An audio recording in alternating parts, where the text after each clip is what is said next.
Bonjour à tous, mon nom est Étienne Lafrance et je suis avec mon collègue Ramzi Yelda. On va vous parler des marchés aujourd'hui. La raison pour laquelle on tient ce webinaire aujourd'hui, c'est qu'il y a eu deux rapports qui sont sortis la semaine passée en fait, un qui a été, qui est sorti le 12 septembre, donc déjà plus de 2 semaines. Donc là, on va faire vraiment ce qu'on appelle en bon français le wrap-up. On va vraiment vous expliquer où est-ce qu'on en est en termes de récolte en Amérique du Nord, ce qu'on prévoit pour les prochains 6 mois, et ensuite faire une évaluation de la demande et ensuite aller sur le marché local. Donc, j'ai quand même été vite dans le sujet. J'ai tout de suite été sauté dans la présentation. Je vous rappelle que la présentation, elle est enregistrée. Donc, si vous connaissez des gens qui n'ont pas pu assister à la présentation, vous pouvez toujours les inviter à consulter notre chaîne YouTube dans laquelle on va déposer notre présentation. Donc, s'ils ont manqué cette excellente présentation, ils pourront l'écouter là, en décalé ou par la suite, là. Donc, plus en avant, les récoltes aux États-Unis. Euh, Comme vous savez, là, les superficies ensemencées cette année ont été correctes sans être non plus sans être record, sans être non plus dans un creux historique. Là, enfin, lorsqu'on regarde les 3 dernières années, là, on a vraiment là, le parfait scénario. Donc, 2023, c'était l'année là, où les superficies avaient augmenté un peu partout. Euh, En 2022, c'était plutôt l'inverse, un creux un peu partout. Donc là, 2024, vraiment entre les deux, vraiment dans la moyenne, si on regarde là, dans les 10 dernières années, là, 224,1 millions d'acres. C'est pas mal là, la moyenne aux États-Unis pour les trois principales cultures. Plus en détail au niveau du maïs, 2024-2025, vous ne serez pas surpris, hein, on prévoyait un rendement record et contre toute attente, les Américains ont réussi à dépasser les attentes qui étaient records avec un rendement de 183,6 boisseaux à l'acre. Et vous voyez le record de 2021-2022, là, il est quand même... ah non, c'est 2023-2024. Mais bref, on était vraiment dans les mêmes eaux, là, 2021 et 2023, mais là, 2024, là, on est sérieusement au-dessus.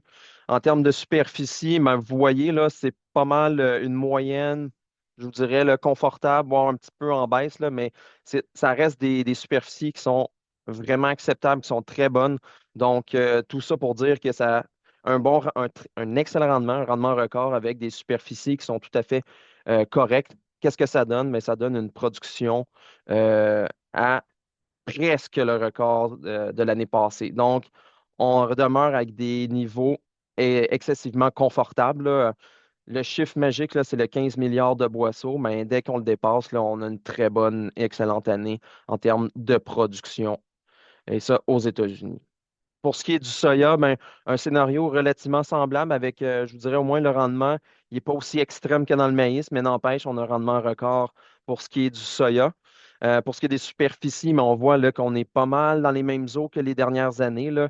Donc, dès qu'on dépasse les 85 millions d'acres, on est dans une situation là, où les États-Unis ont semé excessivement de soya.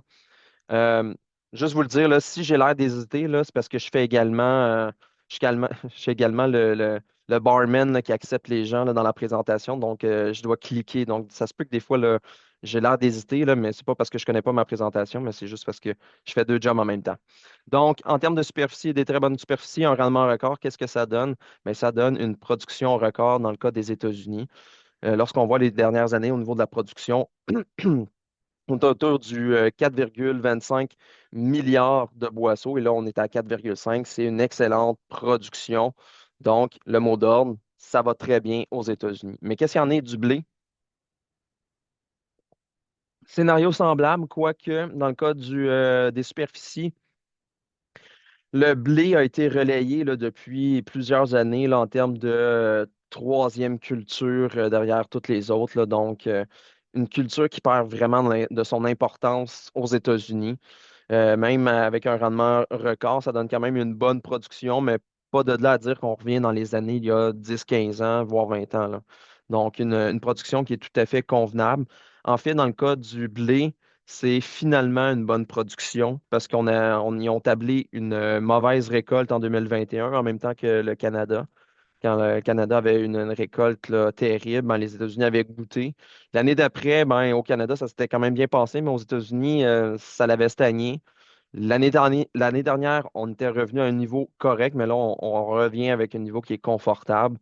Et tout ça va affecter évidemment les stocks qu'on va voir plus tard dans la présentation. Bon, alors maintenant, on va parler des récoltes à l'international. La suivante, s'il te plaît. On va commencer par la production de blé. Et puis, bon, ici, on vous montre les trois principaux producteurs sur le marché mondial, Russie, Ukraine et puis Union européenne. Commençons par la Russie. Au niveau de la production pour 2024-2025, on prévoit une baisse de 92 millions de tonnes l'an passé à 83 millions de tonnes. Donc, ça pourrait sembler grave, mais vous verrez tantôt qu'au niveau des exportations, ils seront toujours numéro un mondial, pareil. Pour l'Ukraine, si vous regardez le graphique, c'est certain que la guerre, je vous le rappelle, qui a été déclenchée en 2022, a eu un impact sur la production de blé. Avant la guerre, ils produisaient entre, on va dire, 25 et 33 millions de tonnes. Depuis, ça a baissé. C'est certain qu'il manque d'intrants, il manque d'équipements et, veut pas, c'est un pays en pleine guerre. Et donc, la production est, je vous dirais, depuis 2022, relativement stable autour de 22 millions de tonnes. Pour l'Union européenne, qui est quand même un très gros producteur, pour cette année, ils sont en forte baisse. Ils étaient à 135 millions de tonnes l'an passé. Ils tombent à 124 millions de tonnes. La principale raison, c'est la France. La France a eu des pluies excessives tout au long de l'année. Ils n'ont pas pu semer tout le blé d'automne qu'ils voulaient semer. Et en plus, le rendement a été assez médiocre. Et finalement, la cerise sur le sundae, c'est la qualité aussi qui a trinqué. On ne peut pas le voir évidemment sur ce graphique, mais la portion de blé panifiable est en baisse, ce qui veut dire évidemment qu'ils auront plus de blé foragé disponible pour le marché intérieur, c'est vrai, mais aussi pour le marché international. Donc, c'est quelque chose à garder à l'esprit. Il y aura plus de blé foragé dans le marché international qui viendra concurrencer le maïs. Prochaine, s'il te plaît. Passons maintenant au Brésil, très grand producteur de soya et de maïs. Et puis, commençons par le soya. Si vous regardez la tendance, écoutez, ça augmente. Ça augmente quasiment à chaque année, même quand on a des petits creux. En 2019-2020, on était à 129 millions de tonnes. L'an passé, 153 millions de tonnes. Et pour cette année, on leur prévoit 169 millions de tonnes. Non, ce n'est pas une question de rendement. C'est pas que leur rendement augmente à pas de géant, mais c'est une question de superficie. La superficie du soya au Brésil augmente à chaque année de 3 à 4 ou même 5% par année, ce qui est énorme. Supposément pour 2024-2025, la saison est tout juste entamée, les semis ont à peine débuté. Supposément que la superficie n'augmenterait que de 1 à 2%. On verra. Je suis un petit peu sceptique parce que malgré tout, la production de grains est très rentable au Brésil. Il faut se rappeler que c'est un pays qui dispose de coûts de production beaucoup plus bas que ce qu'on connaît dans l'hémisphère nord ou au Québec. Alors donc, quand on regarde 2024-2025 pour le soya, les semis ont à peine débuté. Normalement, la date de démarrage est le 15 septembre. Et il faut dire quelque chose qu'on voit déjà à la bourse à Chicago. À date, c'est sec et les semis n'ont pas encore vraiment débuté. Ça énerve le marché, mais je peux vous le dire tout de suite, leur saison est très longue et la période clé pour les semis va du début octobre à la fin novembre. Et on est encore en septembre. Pour ce qui est du maïs, si vous voyez un chiffre de 127 millions de tonnes l'an prochain par rapport à 122, c'est beaucoup trop tôt.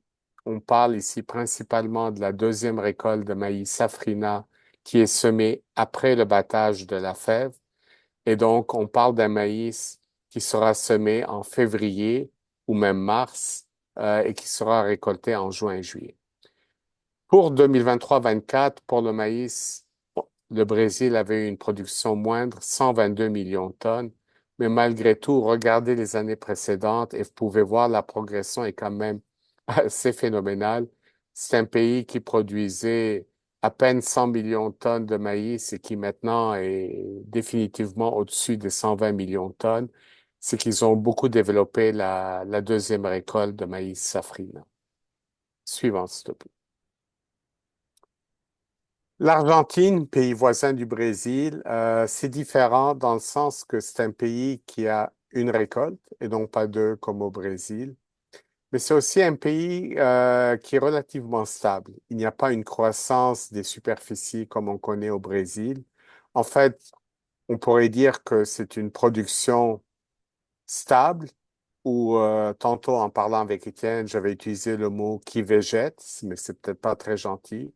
Mais définitivement, ce n'est pas l'Eldorado, le Far West brésilien.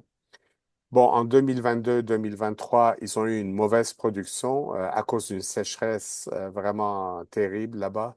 Mais en règle générale, leur production, aussi bien de maïs que de soya, tourne autour de 50 millions de tonnes. Et c'est ce qu'on prévoit pour 2024-2025. Suivante. Alors, les récoltes au Canada, écoutez, le portrait chez nous est, je vous dirais, moins dramatique. On vous a mis ici les 6 dernières années. Bon, on remarque évidemment un creux très clair pour le blé et le canola 2021. Pourquoi? Ben, parce que l'Ouest canadien avait eu une sécheresse quand même assez forte. La production avait baissé. Vous remarquerez que pour le maïs, bon, les premières années sur le graphique, il y a une certaine hausse, mais au fond, la production est relativement stable autour de 15 millions de tonnes. Le soya, il y a eu quand même une certaine progression, mais à cause de l'échelle du graphique, ça se voit moins. Statistique Canada prévoit 7,2 millions de tonnes pour 2024-2025, ce qui est quand même une bonne production par rapport à ce qu'on a connu les dernières années. Et je te passe le relais. Parfait. Mais là, on va passer au niveau de la demande, là. Mais qu'est-ce qui se passe à ce niveau-là? Donc, en termes d'exportation de maïs, on voit là, les Américains, malgré une production record, les exportations, elles, vont pas revenir au point de 2020-2021. La raison, ben, vous le savez tous, là, c'est que le Brésil est venu grappiller des parts de marché aux États-Unis. Et malheureusement, là, on dirait que les États-Unis ont vraiment de la difficulté à vendre leurs grains à l'international. Tout ça pour dire que les stocks, eux, ben, vont être en hausse. On va revenir au-dessus de la barre symbolique des 2 milliards de boisseaux. Donc, à ce niveau-là, normalement, on est dans une situation où on est très confortable avec nos stocks. Et vous le voyez, là, au niveau le ratio stock sur la demande, là, qui est la barre jaune, mais on voit là, que 2020-2021, on était dans une situation très serrée et ça l'avait expliqué la hausse des prix à la bourse. Et là, de plus en plus d'année en année, ben, on est de moins en moins serré. Et là, on revient avec des stocks qui sont suffisants. Et donc, on revient à des prix qui, malheureusement, sont quand même assez là, décevants pour vous, les producteurs. D'ailleurs, justement, on le voit, le contrat de récolte, là, le contrat de décembre, mais on est parti d'un contrat à terme à 5 juste en janvier dernier. Et là, maintenant, on a passé en dessous de la barre des 4 et on est remonté autour des 4,10 $ là. Il y a eu certaines avancées là, dans les derniers jours, là, mais essentiellement en date de vendredi, là, c'était à peu près à ces niveaux-là. Le 4,10 $ que vous voyez là, en ligne rouge, c'est l'estimé de l'USDA, donc ils sont pas mal dedans. Évidemment, là, les bases américaines sont négatives, donc là, il faut aller grappiller quelques sous en dessous, là, mais ouais, essentiellement, là, l'estimé est semble être assez juste là, au niveau de l'USDA. Donc, une perte quand même assez importante au niveau des contrats à terme. Au niveau de la trituration aux États-Unis, ben écoutez, c'est un scénario où la croissance, elle est constante. On voit là, d'année en année, il y a de plus en plus de soya qui est trituré aux États-Unis, ce qui arrive quand même à un bon moment parce que lorsqu'on regarde les exportations, ben, c'est la tendance inverse. Donc, est-ce une coïncidence ou pas? Honnêtement, je ne le sais pas. Je ne serais pas surpris qu'il y ait quand même certains analystes qui aient allumé et qui aient vu là, qu'il y avait quelque chose à faire pour essayer d'écouler les stocks, mais essentiellement, là, on voit que les États-Unis ont de la difficulté à exporter leur soya et que, heureusement pour eux, là, ils ont été en mesure là, d'y aller avec la trituration pour pouvoir écouler leur stock. Mais malgré tout, là, pour 2024-2025, c'est insuffisant pour revenir dans des situations qu'on a vues en 2020 jusqu'à 2022. Là. On voit que au niveau du ratio stock-demande, on est au-dessus du 12. C'est l'équivalent à peu près ce qu'on voyait dans le maïs, alors que dans les années là, où le soya s'était emballé, ben, on était à des ratios de 6. Alors que du côté du maïs, là, de mémoire, on était autour de 9 où c'était serré. Donc 6, c'est excessivement serré par rapport à la demande qui était des stocks par rapport à la demande. Donc, on était vraiment dans un marché où il y a eu une explosion des prix, puis vous l'avez vu, là. Mais là, on revient à des années normales, là. C'est quasiment comparable à 2019-2020. Et 2019-2020, d'ailleurs, c'était la deuxième année de la guerre commerciale, donc une année qui a été fortement impactée là, par les décisions que les États-Unis ont prises, là. Donc, on, 2018-2019, c'était pire, là, mais essentiellement, on revient à des années de stock suffisant aux États-Unis, ce qui explique en partie la baisse des contrats à terme. Lorsqu'on voit le contrat récolte du soya, ben là, on voit, là, on est passé du 12 le boisseau, ce qui était des prix qu'on avait vus avant la pandémie. Mais là, quand c'est tombé en bas du 10, ça, c'était un réveil brutal. Là, on est passé aisément au-dessus du 10. J'ai pas regardé récemment, là, mais on a quand même les dernières journées, là, on a eu des très bons gains là, à la bourse qu'on ne peut pas nécessairement voir ici, là, mais essentiellement, là, on est en dessous on est dans des niveaux là, pré-pandémiques avec une estimation ici là, de 10,80 US le boisseau pour les producteurs américains. Évidemment, tout ça va être ajusté lorsque on va être plus avancé en termes de semis au Brésil. C'est sûr que ça a un impact au niveau du contrat à terme. D'ailleurs, c'est la raison pour laquelle les contrats à terme augmentent ces derniers temps, mais il va y avoir certains ajustements à prévoir là, dans les prochains mois, ça c'est certain. Les exportations de blé, ben là, c'est le blé, comme je l'ai dit en début de présentation, a été relayé là, en termes là, de troisième culture là, en importance aux États-Unis. On est vraiment dans un marché qui est de moins en moins compétitif et que la Russie, elle, est venue détrôner. Là, on voit vraiment que les parts de marché ne sont pas là en termes aux États-Unis. C'est sûr que, bon, 2021, ça a été, 2022 aussi, ça a été des mauvaises années en termes de production. Mais là, cette année, on a quand même une bonne production et les États-Unis, malgré tout, exporte à peine un peu plus qu'une année où la production avait été médiocre, là. Donc, on voit vraiment les difficultés du blé américain à venir grappiller des parts de marché un peu à l'international. Et ça se reflète également dans les stocks. Donc, on avait un ratio stock qui était quand même là, qui baissait d'année en année, justement à cause de production qui était moindre et donc de stock qui était de plus en plus diminué. Mais là, on voit là, pour 2024-2025, ce ratio augmente. Peut-être pas aux années là, un petit peu plus fast là, comme 2019, mais n'empêche là, que on voit un retour à des années plus normales. Et ça a un impact également sur les prix, comme vous pouvez voir juste ici, là. Donc, on était quand même, la chute, elle est moins brutale, du moins, elle paraît moins brutale, là. Donc, 6,50 $. On est passé au-dessus du 5,50 $. Donc, on a perdu un peu moins de 1 US le boisseau, avec une certaine bulle là, spéculative. Évidemment, là, vous connaissez des fois les marchés, hein, des fois on entend une mauvaise nouvelle et les marchés s'emballent. Mais là, c'est l'année où on croyait que la production russe allait chuter à des niveaux là, inquiétants, de mémoire, là, autour de 70 millions de tonnes. Finalement, c'était pas si pire que ça et les marchés se sont calmés. Donc, certaines opportunités qu'on peut saisir à ces moments-là, mais évidemment, là, peut-être que le blé au Québec là, est un petit peu moins. euh, comment dire, là, fixé à Chicago que le maïs ou le soya, là, où c'est un petit peu plus liquide là, au Québec. Et là, je laisse la parole à mon collègue. Oui, alors on va parler de la demande internationale suivante, s'il te plaît.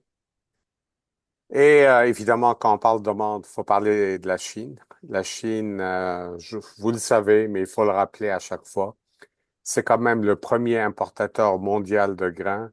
Pour le soya, c'est littéralement 60%, sinon plus, de la demande mondiale, mais aussi premier importateur mondial de maïs, de blé, et puis on aurait même pu mettre d'autres grains comme le sorgho. Donc la demande chinoise, lorsqu'elle est là ou lorsqu'elle n'est pas là, évidemment, a un impact majeur sur le marché. Et la Chine utilise cette position de premier importateur mondial de grains à des fins géopolitiques. Et on a mis le meilleur exemple ici, le canola. C'était le cas il y a 4 ou 5 ans, vous vous rappellerez, avec l'affaire Huawei. Eh ben, c'est à nouveau le cas. Une fois que le gouvernement Trudeau a annoncé des tarifs sur les autos électriques chinoises le mois passé, la Chine a tout de suite répliqué avec l'annonce de tarifs qui s'en viennent sur le Canada. Donc, vraiment, pour eux, c'est une monnaie d'échange. Le dernier point quand même à noter, même si ce n'est pas un lien direct avec la demande de grains, c'est que l'économie chinoise est au ralenti. On le sentait, on le voyait depuis un an, alors qu'on est sorti de la pandémie. Les économies presque à travers le monde entier sont ressorties assez vigoureusement de la pandémie. Ce n'est pas le cas en Chine. Ils ont du mal, ils ont de la misère. Le chômage, quelque chose qu'ils n'avaient pas connu depuis 20 ou 30 ans, est de retour.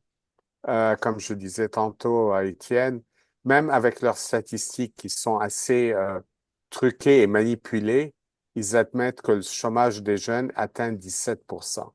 C'est du jamais vu en Chine depuis 2 générations. Donc, c'est quelque chose quand même qu'il faut garder l'œil dessus. Suivant, s'il te plaît. La guerre en Ukraine, écoutez, je sais, on en parle beaucoup. Il faut quand même y revenir parce que c'est un fait, même si on a tendance maintenant à l'oublier. C'est quand même intéressant. Pour l'année en cours, du 1er juillet au 20 septembre, les exportations de grains de l'Ukraine ont totalisé d'1,4 million de tonnes, une hausse de 51,6% par rapport à l'an passé. C'est un pays en guerre depuis 2 ans. On vous a montré que leur production est à la baisse, mais malgré tout, ils en exportent du grain. Bon, oui, c'est vrai, cette année, on dit qu'ils vont produire 23 millions de tonnes au lieu de 22 millions de tonnes de blé et que théoriquement, leurs exportations vont baisser de 18,5 à 15 millions de tonnes. Ce sont les dernières prévisions du USDA. Personnellement, je n'y crois pas. On va voir au fur et à mesure que l'Ukraine va trouver plus de blé. Il faut quand même dire, c'est un pays en guerre, en plein bouleversement. Les statistiques ne sont pas nécessairement fiables. Estimer la production, le rendement, c'est très difficile. Au fond, la seule chose qui est fiable, ce sont les statistiques d'exportation de grains. Et à date, ce qu'on voit, c'est que le grain sort de l'Ukraine. En Russie, comme on l'a dit, il y a une baisse de la récolte de 92 millions de tonnes en 2023 à 83 millions de tonnes cette année. Oui, ça baisse, mais c'est quand même pas dramatique.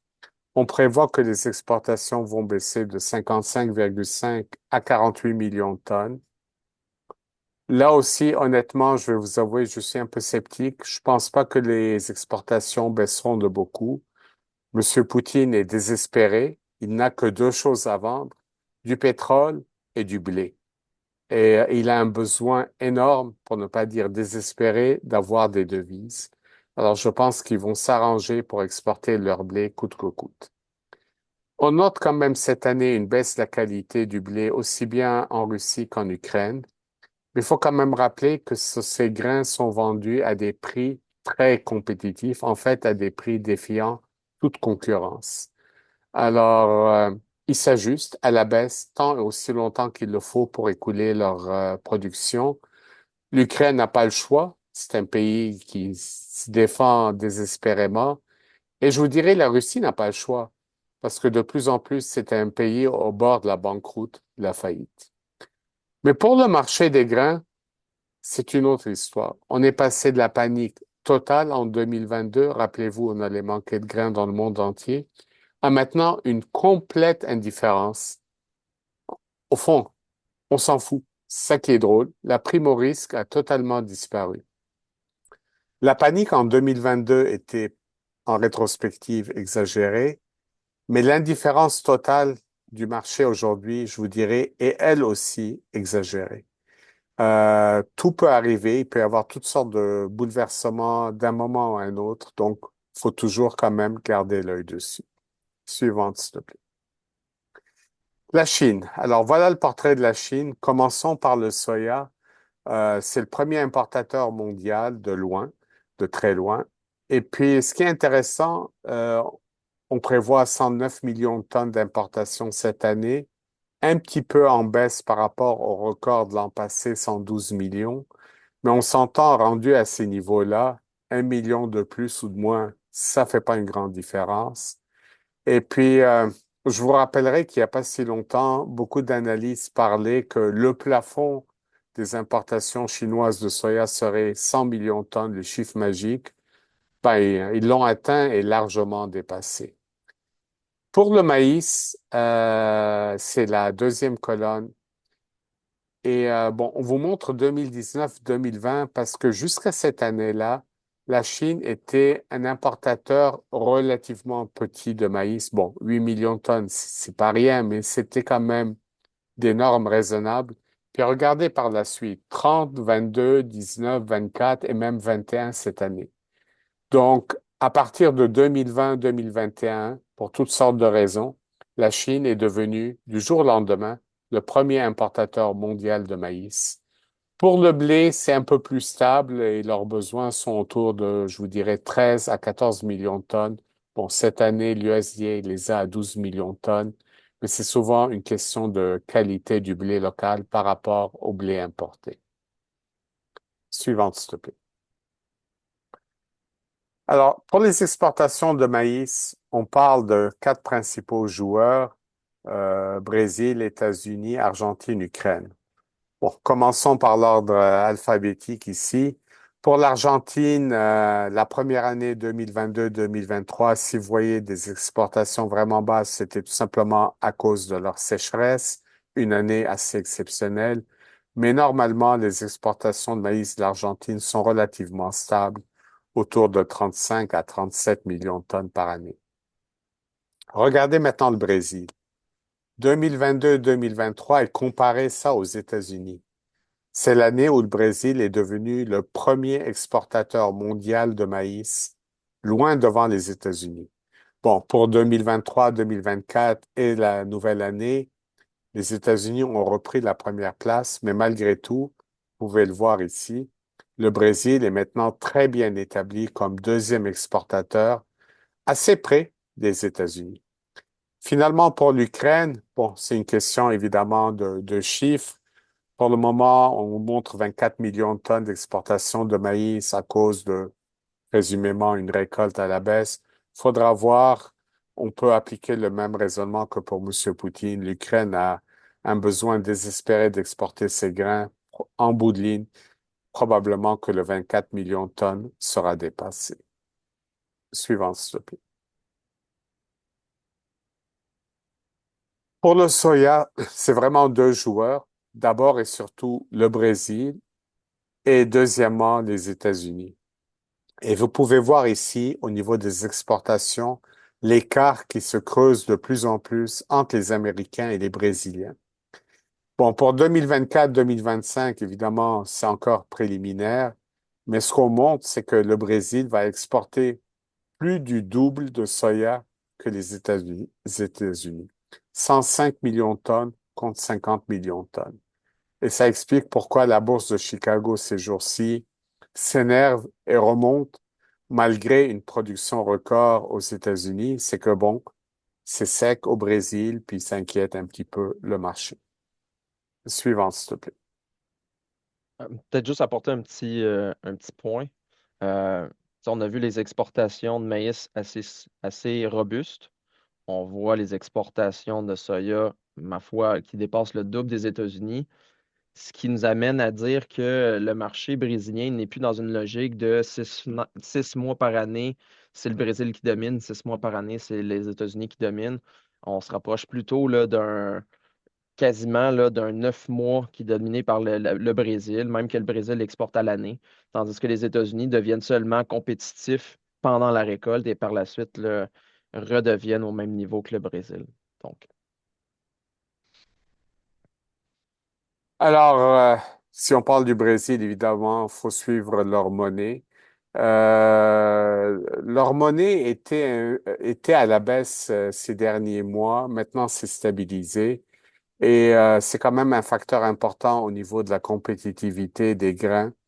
Bon, il faut quand même dire, la monnaie brésilienne, ce n'est pas une monnaie de singe comme le peso argentin qui dévalue de 2% par mois, littéralement.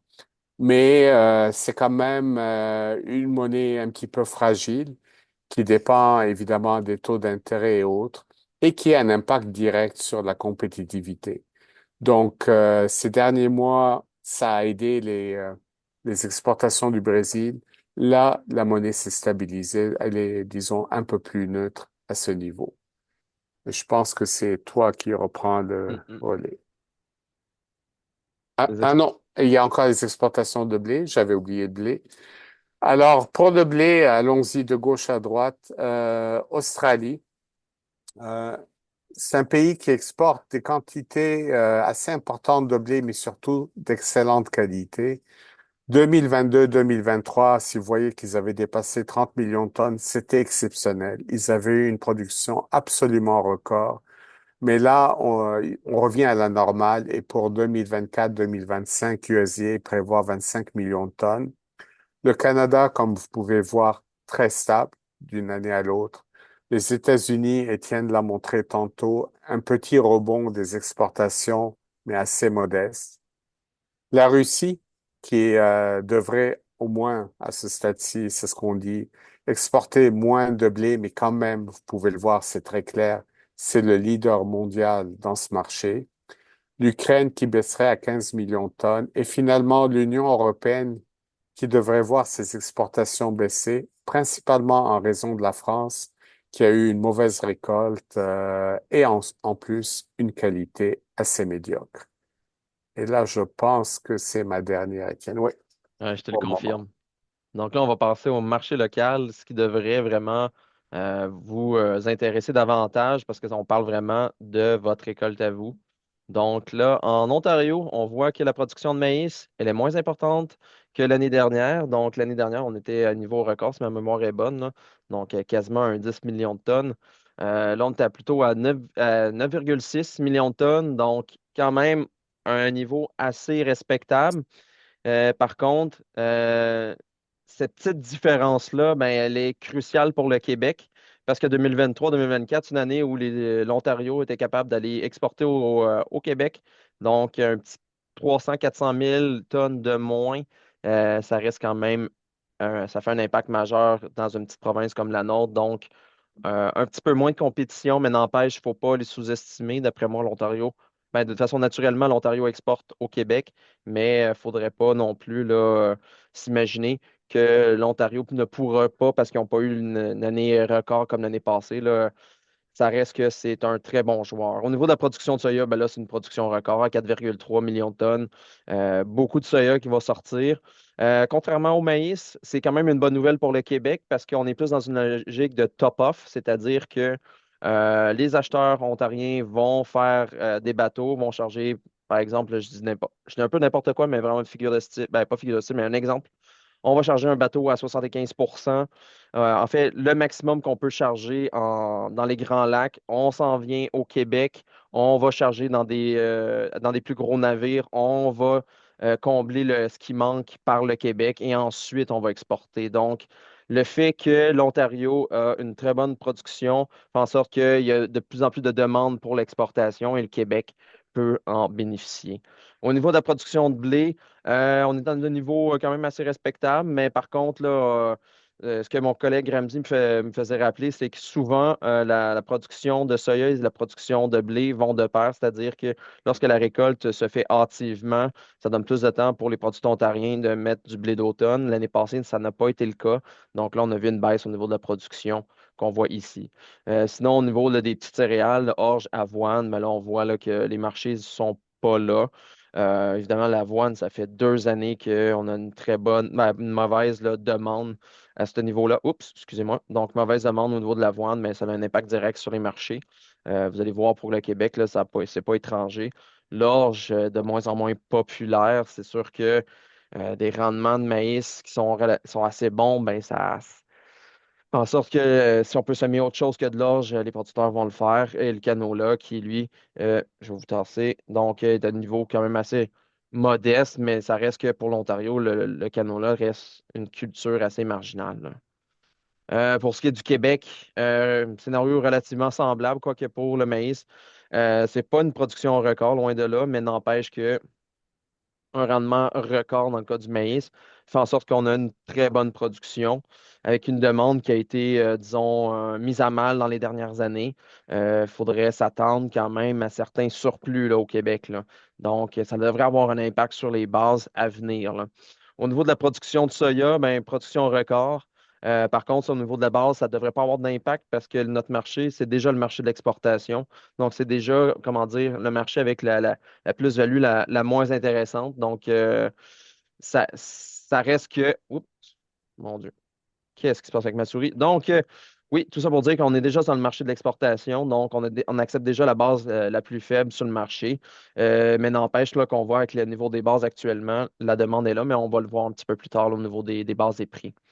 La production de blé, elle n'est pas très bonne cette année, mais ça, si je vous apprends quelque chose, vous devriez peut-être lire un petit peu plus souvent La Terre de chez nous, où vous êtes clairement un producteur qui ne fait pas de céréales. Donc, la production a été mise à mal, là. Le mois de juillet a été très pluvieux. Donc, en termes de blé de printemps, là, ça a été une récolte tout à fait médiocre. Donc, des grains assez légers. Même chose pour l'ensemble des céréales. On parle de poids spécifiques assez légers. Dans le cas de l'orge, perte de popularité au cours des dernières années. Ce qu'on entend dire, c'est que les acheteurs ne voient pas l'intérêt de développer même des recettes pour l'orge. Donc, ça débarque des recettes, ça débarque ça fait une demande qui est moindre. Donc, c'est vraiment là, une céréale qui est vraiment mise à mal au cours ça fait au moins 10 ans là, que c'est comme ça, là. Donc, l'orge, très mise à mal. L'avoine, c'est la demande qui n'est pas au rendez-vous.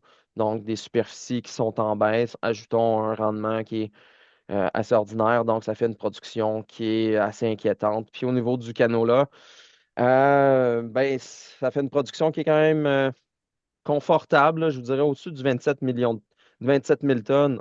On est quand même dans une production relativement bonne, mais ça reste que les dernières années, là, quand le prix du canola, juste le contrat à terme est au-dessus du 1000 la tonne, c'était très incitatif pour les producteurs. Et là, on redevient plutôt à des valeurs là, autour du 500, là, si ma mémoire est bonne. Donc, ça explique en fait une bonne partie là, des baisses de superficie. Au niveau du taux de change, ben, c'est l'histoire la plus plate que j'ai à vous raconter parce que c'est relativement stable. Oui, il y a certaines hausses, volatilité, là, mais lorsqu'on est dans un range de plus 2, moins 2 cents, là, on dit que c'est un marché relativement stable. Et heureusement, je vous dirais, le fait qu'on a un dollar faible, ça nous aide, du moins, ça, ça permet d'atténuer la baisse des marchés.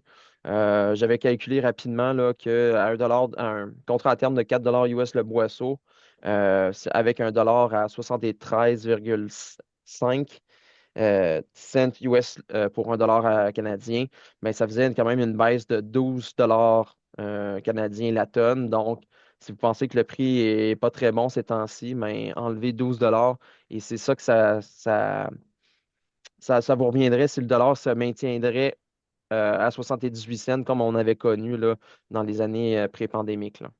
Et donc, pour le soya, de mémoire, ça faisait à peu près 35 la tonne, là. Donc, une chance qu'on a un dollar faible, ça nous aide. Évidemment, vous allez dire le contraire lorsque vous allez acheter vos intrants ou acheter une batteuse, là, mais essentiellement, là, au niveau de vos revenus, c'est une très bonne nouvelle que le dollar se maintienne à un faible niveau. Au niveau des prix des céréales, ben, on suit à peu près les mêmes tendances de marché que les autres grains. Évidemment, le maïs tire l'ensemble des prix à la baisse. Donc là, on voit les prix des grains de l'orge, du blé fourragé. Quand même des baisses de marché qui sont quand même significatives, quoique c'est quand même pas si pire lorsqu'on compare aux autres grains, malgré tout. Bon, l'avoine qui, elle, continue à chuter également, puis le canola qui, sans surprise, n'est pas disponible depuis juin, juillet et août.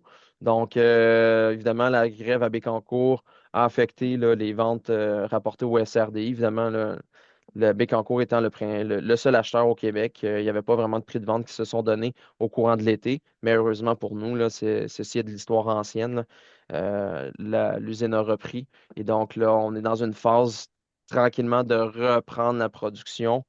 Parce que, vous savez, ça, c'est une usine qui prend quand même un certain temps à arriver à pleine capacité.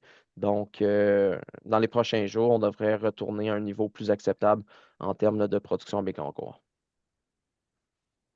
Au niveau des prix des bases, bon, on voit au niveau de le prix, suit la même tendance que le contrat à terme de Chicago, mais moi, j'amènerais vraiment votre attention au niveau de la base. Excusez-moi, je vais prendre un peu. On voit que les bases depuis le mois de mai se sont quand même améliorées. C'est quand même une bonne nouvelle en termes de marché. Je dirais que ce serait vraiment un bon moment pour saisir ces opportunités de marché. Je comprends que les prix sont peut-être pas intéressants, mais au moins avoir l'opportunité de fermer des bases pourrait être une bonne stratégie. Surtout si on annonce une production qui va être satisfaisante et une demande qui est quand même mise à mal. On sent que le secteur du porc s'en sort mieux présentement. C'est sûr que quand ils sont capables d'acheter du maïs à 220 la tonne, j'espère que ça va mieux, là, comparativement à du 250, 300. Mais n'empêche que c'est pas, on n'est quand même pas revenu, je crois, à ce qu'on a connu là, il y a 3 4 ans, là. Donc, d'après moi, les bases devraient chuter davantage avec une production et des surplus qui devraient aller en augmentant. Au niveau de la base soya récolte, un peu le même scénario que pour le maïs, quoique celui-là, c'est un petit peu plus difficile à s'expliquer. Notre théorie, ça serait qu'il y a vraiment une demande plus foisonnante là, pour l'exportation du soya au Québec. Là, donc, des opportunités qui peuvent être quand même assez intéressantes. On revient quasiment à des niveaux de base comme on a connu là, dans les années 2022, où on avait des niveaux de base à moins 25 cents, moins 45 cents. On est présentement à ces niveaux-là. Comparativement vous vous rappelez l'année passée, là, on avait des bases là, écoutez, là, qui me semble qui fluctuent entre le moins 85 cents puis le moins 65 cents, là. Donc, heureusement, on n'est plus dans ces dynamiques de marché-là. Donc, des bases qui sont très intéressantes ces derniers temps. Et pour la conclusion, je laisse mon collègue vous Oui. conclure Alors, ça. allons-y pour la conclusion, Étienne. Ici, vous pouvez voir les prix du USDA pour, en fait, on vous a mis depuis 2019-2020 pour que vous puissiez voir les prix avant pandémie. Parce qu'au fond, faut le dire, dans cette série, il y a eu le choc de la pandémie 2020, 2021, 2021, 2022, mais aussi à partir de 2022, le choc de la guerre en Ukraine. Et puis, bon, pour 2024-25, on prévoit un maïs à 4,10 $. Vous pouvez le voir en 2019-2020, on était en dessous. On était à 3,56 $. 2020-21, 4,53 $. Bon, après ça, on est monté avec le phénomène de la guerre en Ukraine. Mais la baisse est quand même assez brutale. Elle a été très brutale l'an passé, mais malheureusement, on prévoit qu'elle va se continuer. Pour le Juste soya, Juste porter une attention aussi, 2020, 2021, c'est aussi les années où la Chine avait acheté des quantités massives aussi là, de maïs des États-Unis, là. Donc, ça explique aussi la hausse là, des prix, là, comme on a vu. alors pour le soya, c'est intéressant de voir que on prévoit un prix pour le moment égal à celui 2020-2021. Si on regarde 2019-2020, le prix désastreux, vous vous rappellerez, c'était la guerre commerciale États-Unis-Chine, mais aussi le fait que la Chine avait encore la peste porcine africaine et que donc leur demande de tourteaux avait baissé.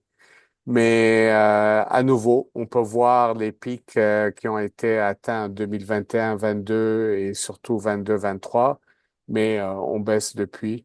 Pour le blé, le sommet avait été assez dramatique parce que l'Ukraine et la Russie sont de grands exportateurs de blé, donc on avait atteint 8,83 $ en 2022-23, on rebaisse à 5,70 $. Une précision, pour le blé, on parle ici de tous les blés confondus, donc blé d'automne, blé de printemps. Alors oui, c'est un portrait baissier pour 2024-2025. Euh, puis, écoutez, faut pas se le cacher. Production record de soya aux États-Unis, production quasi record de maïs aux États-Unis, Le battage avance et je vous dirais, ce sont des chiffres qui sont maintenant pas mal cannés. Donc, c'est une réalité avec laquelle il faudra vivre. Suivante, s'il te plaît. Alors, des facteurs clés à surveiller. Je vous dirais d'abord, à court terme, les semis du soya au Brésil. C'est ça qui énerve un petit peu la bourse, qui explique la remontée des contrats à terme. Est-ce que j'y crois? Moi, j'ai l'impression que c'est un feu de paille. C'est peut-être un de ces rebonds qu'il faut saisir pour fermer des prix. Les semis, la saison des semis est très longue au Brésil et la période vraiment clé va de début octobre à la fin de novembre. Je sais, c'est sec à date, ça n'a pas vraiment démarré. Les prévisions sont pour du temps sec pour les prochains jours. Mais malgré tout, dès que les pluies vont revenir, ils vont se mettre à semer à pleine vitesse. Alors, je serai quand même prudent à ce niveau-là. Je peux pas vous prévoir la météo brésilienne pour les 4 prochains mois, mais partons avec le principe que ce sera normal. Deuxième point intéressant, l'élection présidentielle aux États-Unis et la Chine. Ce sont deux partenaires commerciaux et deux grands rivaux commerciaux. On a beaucoup parlé de la guerre économique États-Unis-Chine sous Donald Trump, c'est vrai pour le soya. Mais je vous rappellerai que les démocrates et le président Biden ont repris la politique de Donald Trump envers la Chine et l'ont même amplifiée parce que ils ont mis des tarifs incroyables sur tous les puces électroniques et autres au cours des derniers mois. Donc, c'est une lutte qui continue. Et que ce soit Monsieur Trump ou Madame Harris qui gagne, je n'ai aucun doute qu'il y aura encore beaucoup de parties de bras de fer. Mais de toute façon, il faudra voir un petit peu ce qui va se passer. Le troisième point, on n'en a pas beaucoup parlé. Puis tantôt, quand Étienne vous a montré la trituration qui est en forte augmentation aux États-Unis, et, il a oublié de vous dire que la principale raison, c'est la demande du diesel renouvelable en Californie. C'est que la Californie a donc mis un mandat pour augmenter énormément leur utilisation de diesel renouvelable. Et ce sont des usines de soya aux États-Unis et de canola au Canada qui fournissent principalement l'huile destinée à ce diesel renouvelable. Alors ça, c'est la bonne nouvelle et ça explique la hausse que Étienne vous a montré tantôt. La mauvaise nouvelle, c'est que d'abord, aux États-Unis, il faut aussi que vous ayez des quotas pour avoir des subventions du fédéral. Et les quotas ont été assez modestes ces dernières années et en dessous des attentes du marché. Mais c'est pas ça le plus inquiétant. Le plus inquiétant, c'est en fait la Californie. Ils se sont rendus compte que ce diesel renouvelable est fait principalement à partir d'huile de soya et un peu de canola. Et donc, maintenant, ils sont en train d'étudier une mesure qui limiterait l'utilisation de l'huile à 20% dans le diesel renouvelable. Ces derniers mois, on parle de diesel renouvelable qui utilisait jusqu'à 80% d'huile. S'ils mettent la mesure en place, ça voudra dire évidemment qu'ils vont utiliser pas mal moins d'huile de soya. Ça serait tout un choc pour l'industrie. Vous me direz, c'est pas logique. On a eu des discussions à ce sujet parce que d'un côté, ils mettent un mandat, puis de l'autre, ils le restreignent. Mais il faut pas sous-estimer le fanatisme idéologique de la Californie. Ils sont capables de tout. Alors, pour faire une longue histoire courte, la mesure n'a pas été encore votée, mais si elle l'était, attendez-vous à une réaction négative de la bourse de Chicago. Puis quand je dis négatif, je ne serais pas du tout surpris que ça prenne une baisse de 50 cents du boisseau, parce que c'est quand même un facteur très important. Et maintenant, le dernier point, qui est à la fois négatif et positif, ben, la demande de maïs au Québec a repris, ou en tous les cas, s'est stabilisée. Et avec la baisse du prix du maïs, cette industrie est redevenue rentable. Maintenant, vous vous rappellerez, il y a un an, c'était le désastre complet. On fermait un abattoir majeur.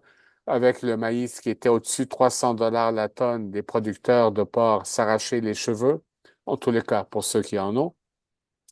Avec le maïs qui a baissé énormément, ça m'a choqué dans les derniers jours. J'ai vu des ventes à 205 et 207 dollars la tonne. Ça fait quand même une méchante différence.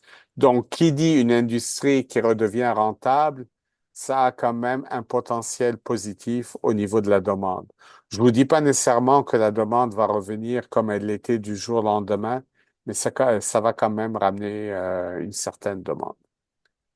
Alors, je pense que c'est ça qui conclut, oui, c'est ça qui conclut notre présentation. Puis on est dans les temps. Il est 19h55. Évidemment, on est là pour vos commentaires, questions. Puis, Étienne, tu peux débloquer tous les micros. Alors, on est là pour ça. Hmm, parfait. Ah, Ah, on a déjà deux mains levées. Vas-y, Étienne. Monsieur Dion, tiens, vous étiez le premier. Bon, concernant la Californie, on m'entend bien? Oui. Oui, oui, très bien. Bon, concernant la Californie, avec le diesel, moi, quand j'ai lu ça, j'ai été renversé. Je dis, donc, ils s'en vont où avec ça? Mais la fin de l'article, à la fin, il parlait que il regardait peut-être pour aller au niveau aviation avec cette huile de soya-là au niveau de l'impliquer dans l'aviation, dans les carburants de l'aviation. S'ils réussissent à l'implanter dans l'aviation, je pense qu'on est encore en voiture. Oui, Monsieur Dion, mais il y a un petit hic. Le diesel renouvelable, c'est un mandat d'État, state, l'État de la Californie. Ouais. Aviation, c'est fédéral. Donc, c'est pas la Californie qui décide ou qui influe, c'est Washington. Alors, si le fédéral mettait en place cette mesure, je suis tout à fait d'accord avec vous. Mais là, on parle d'une autre paire de manches. On parle au fédéral. Mm. Et puis, donc, pour le marché, là, on s'entend juste pour le marché. Si changer la règle du jeu demain matin en Californie en disant on limite l'huile à 20% dans le diesel renouvelable, alors que Washington n'a encore rien changé pour l'aviation, pouvez croire que le marché n'aimera pas ça. Puis Disons qu'on a j'ajouterais une que, période de transition. Ouais. puis j'ajouterais que s'il y a le carburant pour l'aviation, ce qu'on appelle le SAF, qui serait là, on ne serait pas en voiture, mais on serait en avion, techniquement. Ça, c'est ma mauvaise blague d'aujourd'hui. Bon, Mais Johan, ça reste quand même un secteur qui demande des investissements ça ne serait pas 100% le privé qui pourrait embarquer là-dedans. Ça reste des carburants qui coûtent plus cher que le pétrole. Donc, ça va prendre des subventions de l'État, peu importe qui est au pouvoir. Et honnêtement, c'est sûr que si Donald Trump est de retour au pouvoir, je ne m'attends pas à ce qu'il subventionne des carburants propres. Donc, même ça bénéficierait auprès des producteurs. On l'a vu au niveau de l'éthanol, là, c'était assez branlant là, de son côté. Donc, ça reste toujours à risque là, après les élections. Johan, tu étais la deuxième. Oui, je ne sais pas combien de questions on a le droit, mais j'en aurais quelques-unes. Oh, en tant que Euh, présidente, tu as droit à autant de questions que tu veux. Merci, c'est gentil.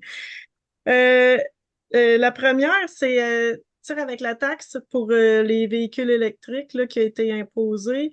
Est-ce que là, on voit là, que ça fait c'est pas le fun pour le canola, mais on exporte beaucoup de soya en Chine. Est-ce que vous pensez que ça peut avoir à court ou moyen terme une incidence sur le prix aussi du soya et même sur la livraison?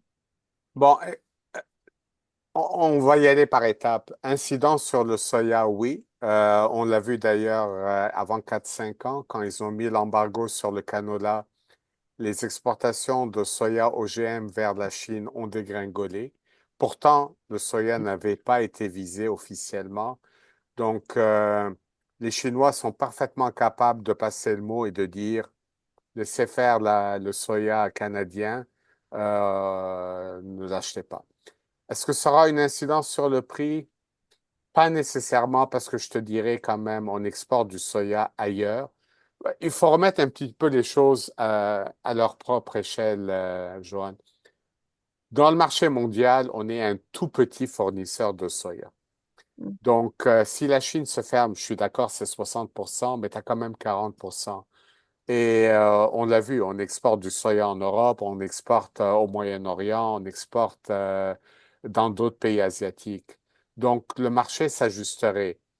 C- C'est clair que ce serait pas positif, mais ce serait pas dramatique comme le canola, parce que le canola, ben, quand tu regardes la Chine, c'est de loin le premier acheteur. Ça, c'était ta première question. Vas-y pour la deuxième. Ben, je vais continuer. Je ne sais pas s'il y a des producteurs aussi de canola, mais je vais continuer. Je vais enchaîner avec ça vu que tu en parles. Le canola, est-ce que vous pensez que, mettons, le prix, là, vu que Bécancour a réouvert, je sais que là, la Chine va fermer ça, là, mais est-ce que vous pensez qu'avec Bécancour qui a ouvert, que les prix peuvent monter un petit peu ou ça n'aura pas tant d'incidence? Puis, est-ce que vous pensez aussi que il peut avoir. Est-ce que ça va prendre encore 4 ans, comme la dernière fois pour le canola avec la Chine, ou si vous pensez qu'il peut avoir autre chose, peut-être en exporter aux États-Unis avec le diesel? Je ne sais pas. Est-ce que vous pensez qu'il y aurait quelque chose? Je vais répondre à celle-là. Oui, au niveau des prix, ça s'est amélioré. Là, on voit que les bases se sont raffermies justement parce que la grève mettait amenait beaucoup d'incertitudes à savoir quand est-ce qu'il va reprendre. Et aussi, là, s'ils reprenaient dans 3 mois, ben, le stock qu'ils ont déjà acheté, qu'est-ce qu'ils font avec? Donc, ça amenait d'incertitudes et on voyait que les prix, leur base était plus basse que le reste du marché. Puis, il n'était pas vraiment acheteur. Il pouvait saisir certaines opportunités de marché, mais il ne semblait pas vraiment être acheteur. Là, avec la rouverture de l'usine, on voit que les périodes de livraison sont acceptées pour plus long en termes de temps et que les bases se sont raffermies. Donc, déjà là, je pense que les producteurs vont bénéficier que l'usine reprenne. Pour ce qui est de la durée du temps, pour l'arrêt, pour régler le conflit, honnêtement, ça reste quand même relativement différent dans le sens que dans le cas de Huawei, ça s'est réglé quand ils ont échangé je ne veux pas dire les otages, là, mais on est en famille, là, on va dire ça, là. Donc, c'est à l'échange des otages. Donc là, dans ce cas-ci, je vois mal comment le Canada pourrait reculer sur cette décision-là, surtout que le Canada n'est pas le seul à l'avoir fait. Les États-Unis l'ont fait, l'Union européenne le fait. L'Union européenne, d'ailleurs, qui est en quête sous une enquête anti-dumping, tu sais. Voyons, tu sais, c'est la même chose qu'au Canada, mais sur le porc, parce que l'Union européenne exporte du porc et donc elle essaie vraiment d'aller affaiblir certains pays qui seront réfractaires à un tarif sur le porc, donc, dont l'Espagne. Donc, on voit que c'est cette stratégie-là qu'ils mettent en place et que malheureusement, la Chine, elle attaque les plus petits joueurs pour envoyer un message aux grands joueurs. Donc, le but avec le tarif sur le canola, c'est pas tant d'affecter le Canada, mais c'est vraiment d'affecter les États-Unis pour leur dire si tu es prêt à aller de l'avant, ben nous, on est prêt aussi là, à vous attaquer, là. Donc, c'est un message qui passe par nous, mais qui n'est pas destiné nécessairement par nous, là. J'ajouterai un dernier point, Joanne. Je sais que dans 2, 3 mois, les producteurs vont commencer à acheter les semences pour l'année prochaine. J'y penserai à 2 fois avant d'acheter des semences de canola. OK. J'hésiterai, honnêtement, parce que, comme a dit Étienne, c'est pas quelque chose qui va se régler. D'ailleurs, pour les tarifs sur les véhicules électriques, on a le pacte nord-américain de l'auto. Je suis pas un grand fan de Justin, mais il faut dire la vérité. Il n'avait aucun choix en la matière. Il était obligé de mettre ses tarifs. Qu'il le veuille ou qu'il le veuille pas, il devait le faire. Et donc, ces tarifs ne seront pas enlevés dans 3 mois, 6 mois, 9 mois. Euh, honnêtement, c'est mal parti. Pour le canola, c'est mal parti. OK. Merci. Puis là, j'ai une autre question, ben, si vous me le permettez, là. Euh, le maïs en Chine, la grosse augmentation, est-ce que ça concorde avec, tu sais, là, il est venu un temps là, où ils ont bâti là, des méga complexes, là, je sais qu'ils en bâtissent encore, là, mais des méga complexes là, avec des ascenseurs dedans là, pour les cochons. Est-ce que ça concorde pas mal avec ça quand ils ont commencé? Puis là, ils prévoient en bâtir encore, fait que j'imagine qu'ils vont en continuer l'augmentation d'achat de maïs. Euh, je peux peut-être répondre à celle-là. Euh, Honnêtement, les dernières lectures que j'ai à ce sujet-là, c'est pas rose, là. Donc, ces usines-là, oui, c'est beau, c'est moderne, c'est flambant neuf, ça épate la galerie. Mais en termes de coûts de production, c'est dur de battre une ferme qui donne des retailles alimentaires à ces cochons-là. Donc, c'est des coûts de production qui sont nettement supérieurs. On a vu que dans les dernières années, ça a été très dur pour ces entreprises-là, mais elles sont capables d'absorber ce coût-là. Est-ce qu'ils vont reprendre autant la production? Honnêtement, je ne le sais pas. Surtout qu'en Chine, il y a beaucoup, c'est très opaque comme secteur de marché. Euh, tu sais, juste la gestion de la peste porcine africaine, pour les producteurs, ils vont pas vouloir le déclarer parce que ça va avoir des impacts économiques directement sur eux. Donc, ce qu'ils font, c'est qu'ils envoient tout le bétail à l'abattoir, y compris le cheptel reproducteur. Donc, ça fait des fluctuations de production et d'abattage qui détruisent complètement le marché. Donc, c'est des dynamiques qui sont un petit peu difficiles à prévoir là, pour la Chine. OK, merci. Puis ma dernière question, j'ai vu sur Facebook, des fois, ils postent pas juste des niaiseries, là, mais j'ai vu un producteur qui parlait puis qui disait que c'était la pire récolte cette année en 40 ans, autant que pour le rendement que pour la qualité dans le blé, là, j'ai vu ça. Est-ce que vous pensez que ça peut faire en sorte que ben, malgré qu'ici, la qualité n'est pas tant mieux, là, non plus cette année dans les céréales, là, mais en tout cas dans notre coin, là, est-ce que vous pensez que ça peut améliorer les prix ou ça n'aura pas d'incidence? Les prix, Le les producteur exportations. que tu cites, Joanne, c'était où? Un producteur de quel pays? Euh, et boy, là, je me rappelle plus. Je sais que c'était en Europe. Je, OK. Ça doit je être en me, France, me probablement. semble que c'était en France, Ah là. oui, oui, parce que le 40 ans, la production française de blé est la pire en presque 40 ans. Donc, c'est de mémoire, là, ben, en fait, c'est parce que ça donne que c'est mon année de fête, là, donc c'est moins de 40 ans. 1986, c'est la pire depuis 1986. Bon, maintenant, Joanne, je vais te faire un commentaire personnel parce que j'ai beaucoup travaillé dans le blé. Au fond, le blé, c'est du blé. Il n'y a pas de blé panifiable, il n'y a pas de blé foragé. Alors, quand la qualité baisse, c'est au niveau de la boulangerie, évidemment, comment ils se prennent avec la farine. La réalité, c'est que dans le marché, tu as plus de 6000 améliorants chimiques disponibles pour la boulangerie. Ce qui va arriver, ils vont utiliser un mix de ces améliorants. Ils vont utiliser du gluten, en notant évidemment que le prix du blé soit compétitif. Donc, on peut faire beaucoup de choses dans le blé. Je sais, on aime bien diviser, surtout au Québec, on parle de blé animal, blé humain. La réalité du marché, il n'y a pas de blé animal, il n'y a pas de blé humain, il y a du blé tout court. C'est une question de prix. Et puis, si le prix est assez bas, bon, ben, tu mets tes améliorants, tu mets ton gluten et tu sors ton pain. Mais ça, c'est un commentaire personnel. Régent, on t'a pas oublié. On arrive, Régent. Ah, là, j'ai fini mes J'écoutais, questions. j'écoutais très bien, c'est intéressant. Une Mais, question, oui. on n'a pas parlé de l'Australie, c'est un joueur assez gros, pareil, dans le marché des grains. Ben, j'en ai parlé pour le blé. Donc, cette année, écoute, ils sont en plein milieu de leur période critique pour les pluies. Ils ont eu de très bonnes pluies en début de saison. Le mois de septembre a été décevant. Donc, à la fin du mois d'août, début septembre, ils pensaient qu'ils pouvaient s'aligner sur une excellente récolte. Certains même parlaient de record. Avec le mois de septembre qu'ils ont eu, oublie ça, il n'y aura pas de record. Moi, de la manière que je le vois, ce ne sera pas non plus un désastre. Ça va être une production probablement moyenne en tonnage.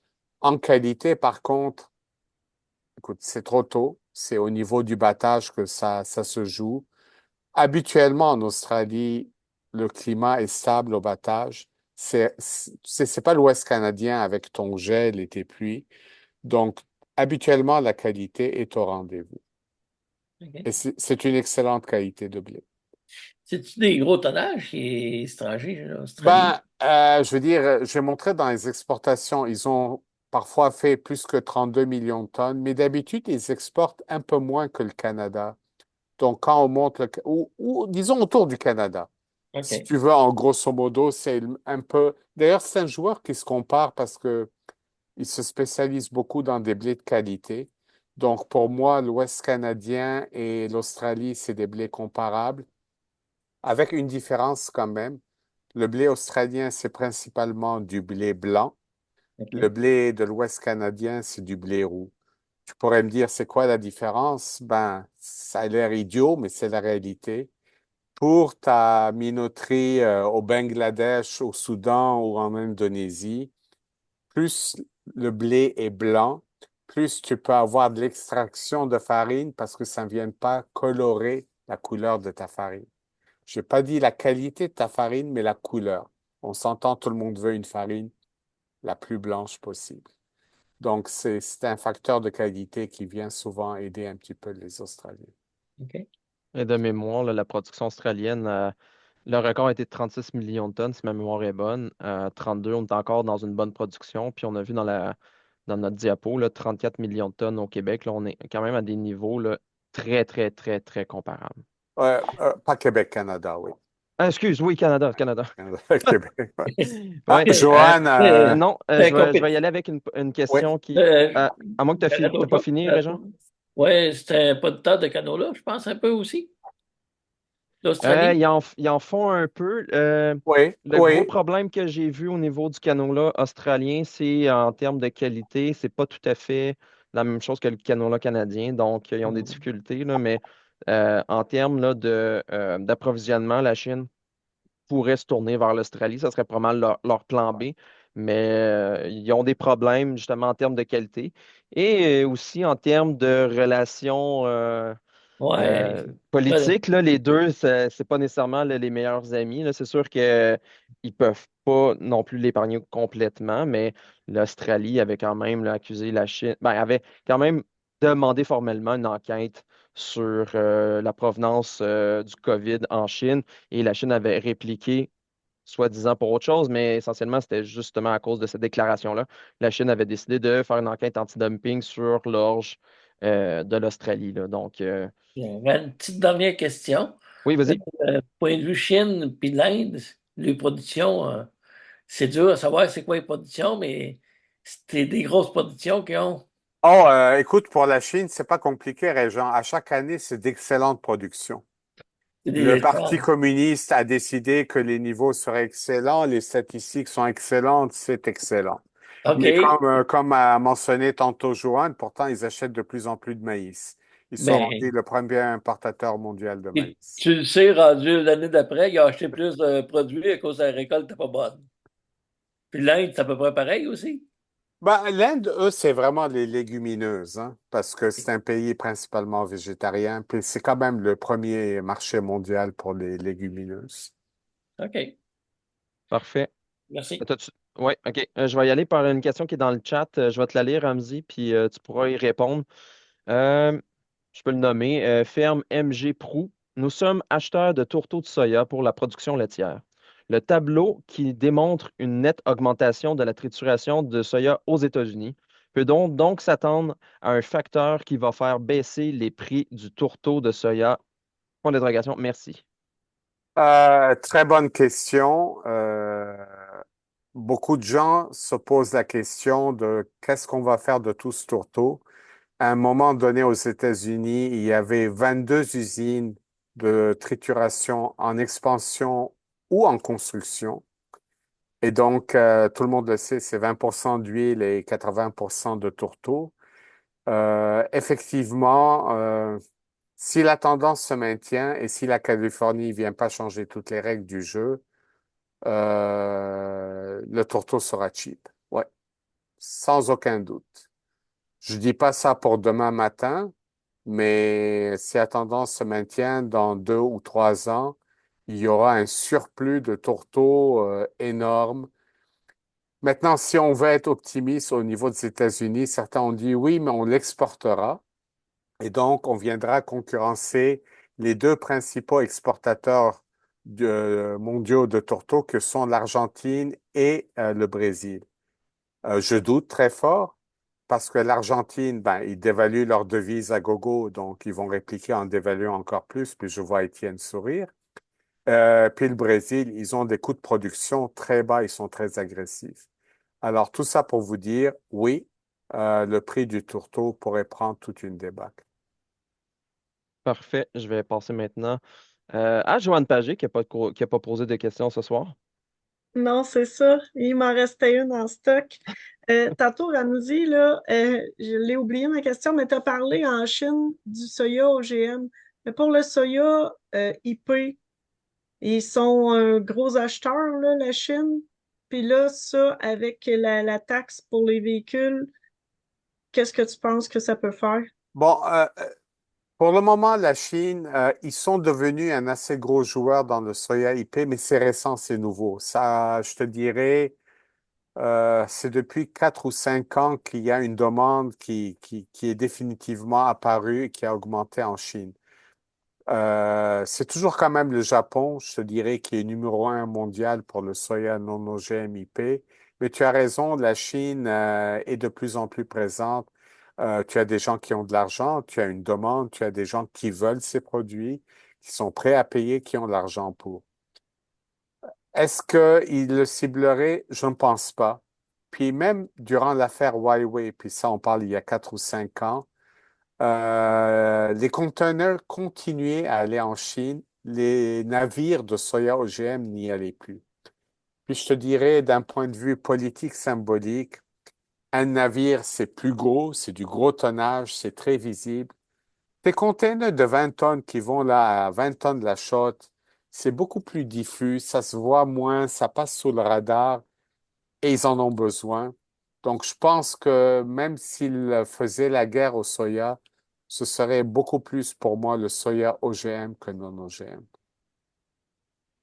OK, parfait. Merci. Maintenant, Normand. Oui, il y a eu beaucoup d'inondations à Pologne, en Allemagne, on en a eu au Japon. C'est drôle, ils parlent jamais que les cultures sont endommagées. Est-ce que vous avez des informations sur l'état des cultures avec toutes ces inondations? Écoutez, Monsieur Normand, d'abord, je vous dois des excuses. Vous m'aviez appelé, puis j'ai pas répondu votre appel. Mais j'ai pas répondu votre appel parce que j'étais en vacances justement en France. Alors, j'ai été passer juste une journée en Normandie. Évidemment, ce qu'on voit, c'est pas du blé. Le blé a été récolté. On voit un peu des champs de maïs. Ce que je peux vous dire, c'est que ça paraissait beau, très beau. Mais évidemment, c'était pas une tournée des cultures que j'ai fait. Ce qu'on a vu dans les nouvelles, je vous dirais, c'est beaucoup plus Europe centrale, si j'ai bien compris. Roumanie, Pologne, tout ça. Ça va faire des dommages, mais je suis pas sûr exactement. D'abord, si les régions les plus touchées étaient des grandes régions de culture. Et deuxièmement, vous savez, les inondations ont eu lieu de mémoire vers le 10 septembre. Ils peuvent encore semer. Là, on parle principalement du blé d'automne souvent. Donc, ils pourront pas semer en septembre, ils pourront semer en octobre. Je suis pas un expert de l'Europe centrale, mais je vous dirais en France, par exemple, vous pouvez très bien semer le blé d'automne en novembre. On ne parle pas du même climat que le Canada. Alors, oui, il y a eu des dommages aux infrastructures, c'est clair, il n'y a aucun doute. Mais est-ce que ça va vraiment les empêcher de semer? Pas sûr. Pas sûr. Une deuxième question. Dans le maïs, surtout ici, dans notre région, puis d'autres régions, il y a beaucoup de maïs qui a eu trop d'eau et il est resté jaune. Le rendement, il sera pas un rendement record. Je sais pas, ceux qui écoutent, là, nous autres, il y a des places, là, les champs sont restés jaunes une partie de l'été. Les bords de champs, puis loin des fois dans le milieu. Vous avez voulu des nouvelles de ça? C'est quoi qui a fait que le maïs, c'est-tu qu'il a manqué d'azote ou il était semé trop frais? Je sais pas. Je m'attends pas, moi, à une année record en général dans tout le Québec.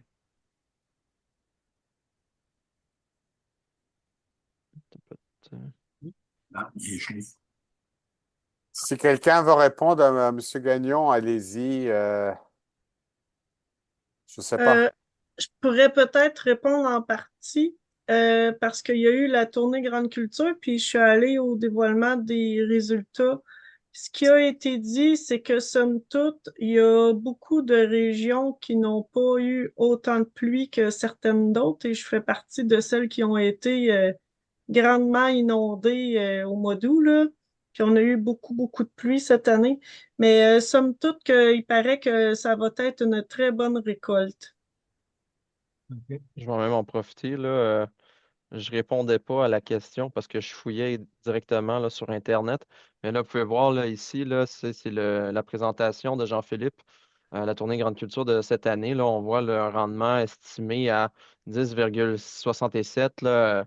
Il faut savoir que c'est quand même les meilleures régions au Québec, là, mais essentiellement, là, ce qui était estimé, c'est quand même une très bonne année de récolte. C'est pas un record, mais ça reste quand même là, un très bon rendement, ce qui est en ligne avec les estimations euh, de Statistique Canada, là. Merci. Est-ce que Mais il prévoyait aussi, je sais pas si tu l'as aussi, cet acétate-là, Étienne, pour le soya, parce qu'il prévoyait aussi une excellente récolte dans le soya. Puis moi, pour en avoir battu chez une coupe de clients, j'ai pas encore commencé le mien, mais je dirais que c'est assez loin d'un record, c'est moyen, mais c'est déjà arrivé bien des fois là, qu'on a eu des meilleurs résultats que cette année, là. Fait que Probablement que le fait d'avoir beaucoup, beaucoup d'eau a nui, là. Mais c'est ça, j'ai pas battu toutes, là. On fait juste commencer, là. je suis allé sur ouais, une complémentaire de Normand? Oh, excusez. C'est Stéphane avec Normand. ouais. Euh, Participation surprise. oui, oui, je suis caché, je vous suis, hein. Pour commencer, pour votre 50e anniversaire, je voudrais répéter qu'on est chanceux de vous avoir. Vous faites des présentations pour les producteurs de qualité internationale en français. Je suis vraiment fier là, de ce que l'équipe et les producteurs de grains accomplissent là en mise à marché des grains.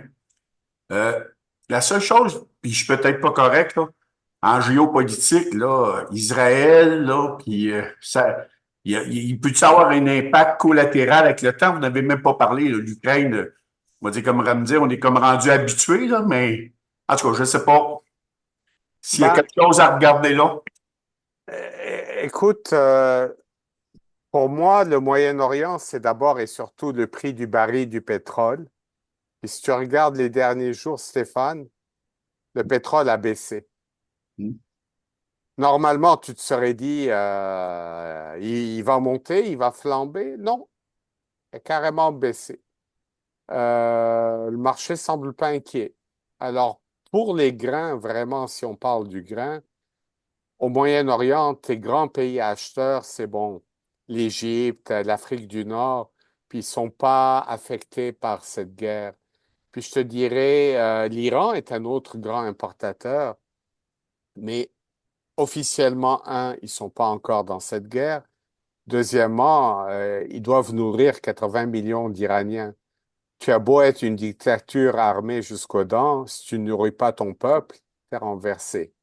Alors, tu peux être sûr que tes enturbanés à Téhéran, ils vont toujours prioriser deux produits, je l'ai toujours dit, les armes et le grain. Tu as besoin d'armes pour tuer tes opposants et tu as besoin de grains pour nourrir ta population. Alors, mais pour moi, c'est surtout le pétrole. Je vais t'avouer, j'ai été surpris. Je m'attendais pas nécessairement que le baril monte de 10 dollars, mais je m'attendais à une montée. Il a carrément baissé dans les derniers jours. C'est Puis je pense pas que ça va avoir un impact sur les marchés comme on a vu au début là, entre Israël et Gaza, là, où on avait des attaques qui étaient faites. Là, euh, comment ça s'appelle déjà? Peux-tu m'aider, Ramzi? Le Euh, Hamas? non, non, non, mais voyons, le passage entre la Méditerranée et l'océan Indien, c'est Ah, pour le canal de Suez. le canal de Suez. Ouais, donc, Ouais. on est vraiment pas dans les mêmes dynamiques. En tout cas, d'après moi, là, je ne suis pas un expert en relations internationales, mais je pense pas qu'on peut s'attendre aux mêmes conséquences où là, on va avoir un chamboulement des frais de transport ou du moins là, la durée des voyages et donc, techniquement, les frais de transport en général. Je pense pas qu'on est dans cette dynamique-là avec, en tout cas, les éclatements qu'ils ont eu en fin de semaine. Sylvain? Oui, merci, Étienne.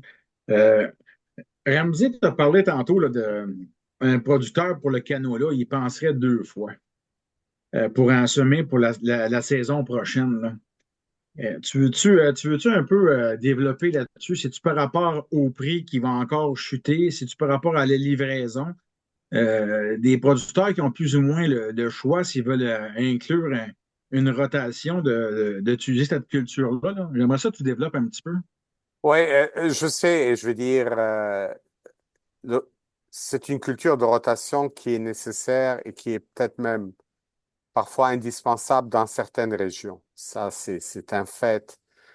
Mais la réalité, Sylvain, c'est que tu as un marché du canola qui est pris à la gorge avec la Chine. C'est sûr, il y a d'autres alternatives, mais on l'a vu, hein, je veux dire, les contrats à terme ont pris une baisse. Bon, heureusement, la grève à Bécancour est finie, mais je vais quand même rappeler à tout le monde que c'est une usine qui triture d'abord du soya, ensuite du canola. Puis ils ont des stocks. Je suis pas sûr. Et d'ailleurs, comme tu le sais, beaucoup de producteurs encore ont énormément de mal à, pas juste à livrer leurs grains, mais à avoir une date de livraison possible à l'horizon. Alors, je sais pas, en tant que producteur, si déjà j'ai beaucoup de mal à livrer ma récolte 2024, certains même ont encore de la récolte 2023. Je ne nommerai pas certains producteurs, mais je veux dire, quand tu es vraiment mal pris, les signaux ne sont pas favorables. Oui, OK, l'usine de Bécancour a repris, mais actuellement, pour le canola, tu as d'un côté la Chine, mais prenons le vrai mauvais scénario pour quelques secondes, Sylvain. Demain matin, la Californie met en vigueur cette mesure de limiter les huiles à 20%. J'ai parlé que le soya pourrait prendre une débâcle de 50 cents du boisseau, c'est sûr, mais pense donc au canola, parce que les usines de trituration dans l'Ouest canadien, c'est de plus en plus pour sortir de l'huile et envoyer en Californie pour ça. Je veux dire, d'ailleurs, il y a deux usines en construction. La production d'huile de canola va augmenter, j'essaie de me rappeler, si je ne me trompe pas, de 30 ou 40% dans les 2 prochaines années, ce qui est énorme. Mais tout ça est basé d'abord et surtout sur ce marché de Californie. Écoute, je te dirais, euh, quand je parle aux gens dans l'Ouest, ceux qui sont dans le canola, dans le trading du canola, entre la Chine et le potentiel de la Californie, il y a des gens qui passent des nuits blanches. Parce qu'en plus, la mesure chinoise, c'est pas clair. Puis les Chinois sont évidemment capables de tout. Si aujourd'hui je charge un navire de canola pour la Chine, est-il visé ou pas? C'est pas clair. Et j'ai encore un scénario pire que ça. J'ai un navire qui vogue vers la Chine. C'est qu'il y a déjà en plein milieu du Pacifique, qui est à 10 jours d'arrivée. Je fais quoi avec? Je continue? Je décharge? Mais je veux dire, on sourit, on rit, mais on parle de millions de dollars en jeu. C'est énorme. Alors, c'est beaucoup d'incertitudes, c'est beaucoup de risques et par définition, les marchés sont frileux, n'aiment pas quand il y a trop d'incertitudes, de risques. Bon, là, on parlait de la Chine et là, on vient subitement, c'est la Californie qui te sort ça. Puis, je suis tout à fait d'accord avec Étienne parce qu'on avait eu des échanges. Ça semble absurde du point de vue de la Californie de venir bloquer ce que toi-même tu as créé. Mais tu sais, le fanatisme idéologique, politique, tu sais, on parle souvent du fanatisme, bon, Trump, MAGA et tout ça, je suis tout à fait d'accord, mais on oublie ce que j'appellerais cette aile dure de gauche côtière qui veut un monde rose idéal. Ils sont parfaitement capables de la passer, puis de dire, bon, marché s'adaptera, on verra. Alors, c'est ça. Maintenant, évidemment, pour revenir à ton producteur, Sylvain, qui veut faire des rotations, si on lui enlève le canola, il remplace par quoi? Pas évident, je suis le premier à le dire. Surtout si tu es dans une région qui n'est pas vraiment maïs-soya. Bon, ben, si tu n'as pas le maïs-soya, en plus, je te dis, pense-y à 2 fois pour le canola. Mettons que tes options se rétrécissent. C'est limité, ouais, de Ouais, beaucoup.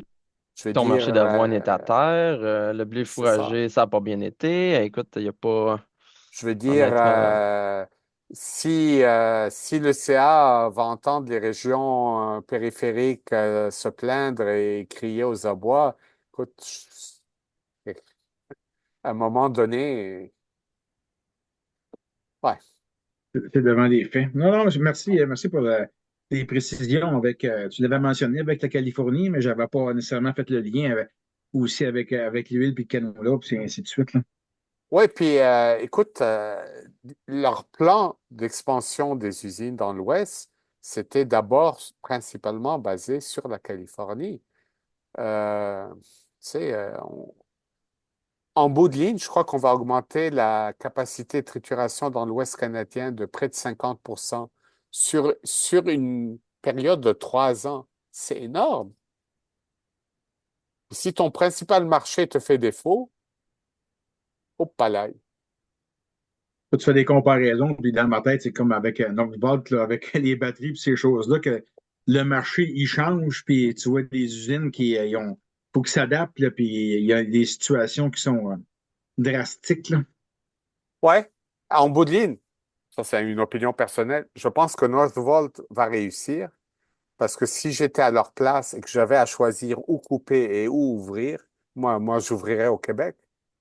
On va se le dire, on a de l'énergie cheap, très cheap par rapport à d'autres. Oui. On a un grand avantage concurrentiel à ce niveau. Mais bon, ça c'est Non, en non, non, apparence. mais c'est dans le sens que si tu n'as plus de débouchés pour ton canot-là, puis c'est la même chose un peu si tu n'as plus des Ouais, débouchés pour des batteries au cation parce qu'ils ont inventé d'autres choses, à un moment donné, et ouais, ça va moins bien un peu à l'achat pour. ouais. Merci. On passe à Régent Lacquer. Oui, je reviens pour le canola. Quand il avait fait l'embargo, là, 4 ans, il avait visé rien que 2 compagnies. C'est-tu à cause qu'il n'avait besoin, pareil, du Canada, Canada?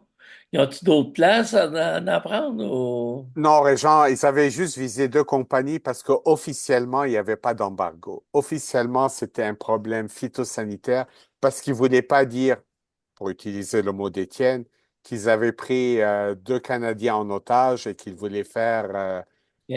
littéralement tu sais, c'était un bargain, hein. Ouais. Je te redonne ton otage, je te bloque ton canola, tu me redonnes Madame, j'ai oublié son nom, puis Wangzhou, Meng je sais pas Wanzhou. quoi. Ouais, c'est ça, merci Étienne. Mais dans le Mais Canada, le Canada est un gros joueur, je pense. mhm, C'est ouais, le plus on grand est le joueur plus mondial. gros. Ouais. On est le plus gros, ça veut dire qu'on est le principal fournisseur à la Chine. Oui, mais ton canola a des substituts. En bout de ligne, tes autres huiles peuvent se substituer. Tu vois ce que je veux dire? Ouais. C'est un petit Mais marché en plus là, Ouais. pour le canola, là. De mémoire, là, c'est l'aquaculture là, en Chine, là. Donc, c'est pas pas nécessairement tes ports là, qui vont aller chercher ça, là. Donc, il y a des possibilités de substituer, puis c'est pas un marché qui est énorme en termes là, potentiels, mais ça reste pour le canola, ça fait mal, là. Puis je pense Ouais. que, comme l'a dit tantôt Étienne, ton canola australien va se retrouver en Chine. Comme par hasard, les Chinois vont ouvrir les portes grandes ouvertes pour le canola australien. OK. Ouais, puis tu sais, Oui. pour le cas du canola il y a 4 ans, c'est ça, c'était la suspension de permis de certains acheteurs, mais ce que ça a eu que pour effet, c'est vraiment d'inquiéter tous les traders à savoir, OK, mais si je fais affaire avec la Chine, même si j'ai pas de tarif, tu sais, on l'a vu pour le soya, je ne sais pas si je vais être bloqué. Ça aussi, là, c'est un risque. Admettons là, qu'on est capable là, d'exporter même avec le tarif, là.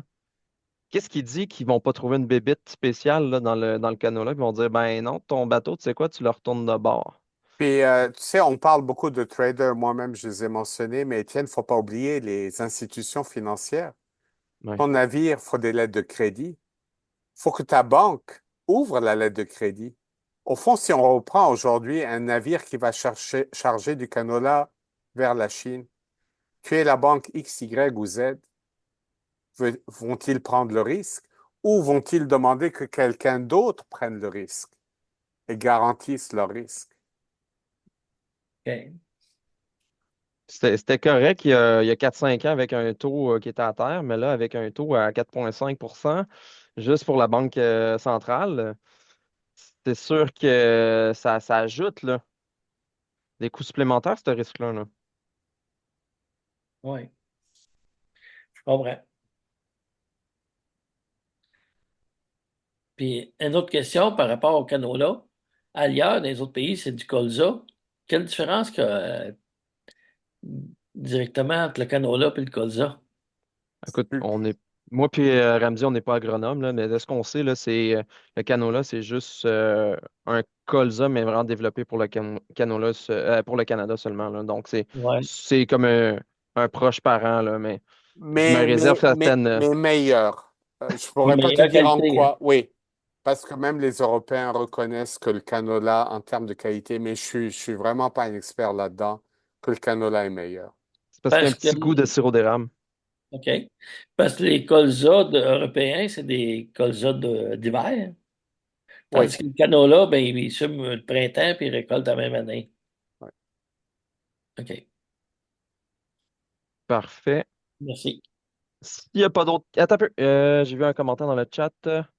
OK. Marie Sprou, pour la récolte, pour la vente, récolte début 2025. Est-ce que tu prévois une hausse du prix pour le canola ou le maïs? Quelle culture a plus de probabilité de hausse? Ben, entre les deux, j'irais plus vers le maïs que le canola présentement, mais 2025.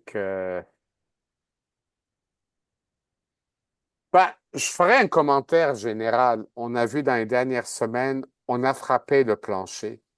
Quand je donnais des présentations, le webinaire en mai, après, je disais, on baisse, et la bourse cherche le plancher.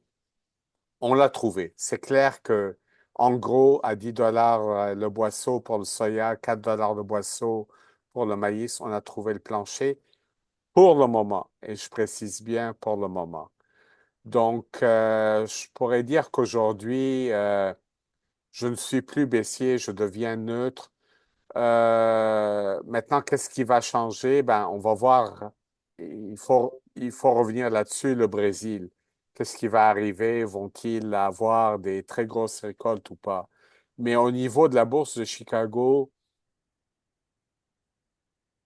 j'oserais pas nécessairement dire que le pire est passé, mais j'ai comme l'impression que, bon, quand on voit le prix local au Québec, j'ai vu aussi bas que 205, on verra peut-être dans les prochaines semaines, c'est possible, on ne sait jamais, peut-être même du 198, 199. J'ai l'impression que c'est le pire est un petit peu derrière nous. C'est pas mais cela dit, Étienne, c'est pas une garantie qu'on va nécessairement rebondir, mais je pense plus qu'on va baisser. La baisse est finie. Maintenant, après où on s'en va, on pourrait rester dans les mêmes eaux un bout de temps. Puis, de toute façon, quand on voit les prix du maïs, Pour le printemps, de mémoire, parce que j'ai rentré des ventes aujourd'hui, je pense qu'il y a du 245, 250 dollars la tonne qui est disponible. Donc, être un producteur aujourd'hui, si je pouvais ne pas vendre à la récolte, je n'hésiterais pas.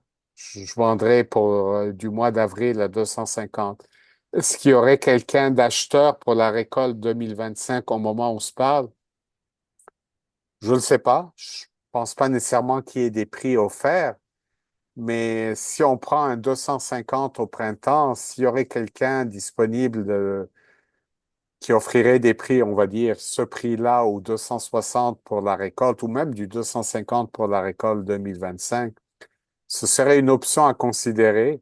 Je dis pas nécessairement que c'est des bons prix, puis j'irai pas nécessairement fermer un gros tonnage, mais si quelqu'un veut déjà prendre une certaine position, c'est peut-être pas nécessairement des mauvais prix. Puis on peut voir quand même un écart énorme entre l'immédiat et le printemps. Je vais même renchérir là-dessus. Écoutez, là, lorsqu'on regarde les spreads là, entre décembre 2024, je parle du contrat à terme, puis le décembre 2025, c'est quand même intéressant, là, un 35 cents pour le maïs, donc qui est plus élevé. Et pour le soya, vite, vite comme ça, c'est un 40 cents, si ma mémoire est bonne, ouais, un 40 cents. Donc, c'est quand même des spreads qui sont intéressants. Par contre, j'attendrai, tu sais, il n'y a pas encore d'urgence. Je crois qu'on peut attendre voir le mois d'octobre. Tu sais, en ce moment, les marchés sont en train de paniquer, là, ben, profitez-en. Asseyez-vous, surveillez-les. Et quand on va commencer à dire, bon, ben, finalement, c'est pas si pire que ça, ben, s'il y a un acheteur qui est prêt à booker pour de la récolte 2025, je pense que ça pourrait être une bonne occasion, au moins, de fermer au moins le contrat à terme. Parce que à moins d'une catastrophe naturelle quelconque, je pense qu'on est dans une tendance où on va être dans un cycle baissier. Et j'ai lu dans un analyste qui disait, dans un marché, il y a 2 années haussières pour 8 années baissières. Écoutez, les 2 dernières années ont été bonnes. Je pense qu'on est mûr pour une certaine réflexion sur la production. Mais évidemment, prévoir le marché pendant des années à l'avance, là, écoutez, là, je suis pas, Étienne, tu vas je suis pas devin, là. démolir l'humeur de nos producteurs, là. Tu leur annonces Non, non, huit non, années de mais marde. ce que je veux dire, c'est qu'il y a des opportunités de marché à saisir. Si vous lisez entre les lignes, mais essentiellement, je pense que ce que la bourse montre, c'est qu'il y a un avantage à conclure des ventes dans le futur. Donc, ça pourrait être intéressant, mais je vous dirais, regardez le mois d'octobre, comment ça se passe, et ensuite, ça peut être intéressant de booker des prix à l'avance. Au moins, ça serait une bonne stratégie, au moins d'enfermer quelques-unes déjà. Bon, si vous voulez être un gambler, et je sais que parfois Régent aime bien être un gambler quand il me parle, cette année, on a des rendements records aux États-Unis pour le maïs et le soya. Quelle est la probabilité que vous ayez des rendements records pour les deux grains 2 années d'affilée? Honnêtement, la probabilité n'est pas nécessairement très élevée. Alors, on pourrait dire, bon, ben, cette année, ça a été presque parfait aux États-Unis. L'année prochaine, il y a des chances, je vous dis pas que ce soit catastrophique, mais il y a des chances que ça aille quand même un peu moins bien. Ça vaut ce que ça vaut. Étienne il dit qu'il ne prendra plus de congé parental, ça va s'améliorer.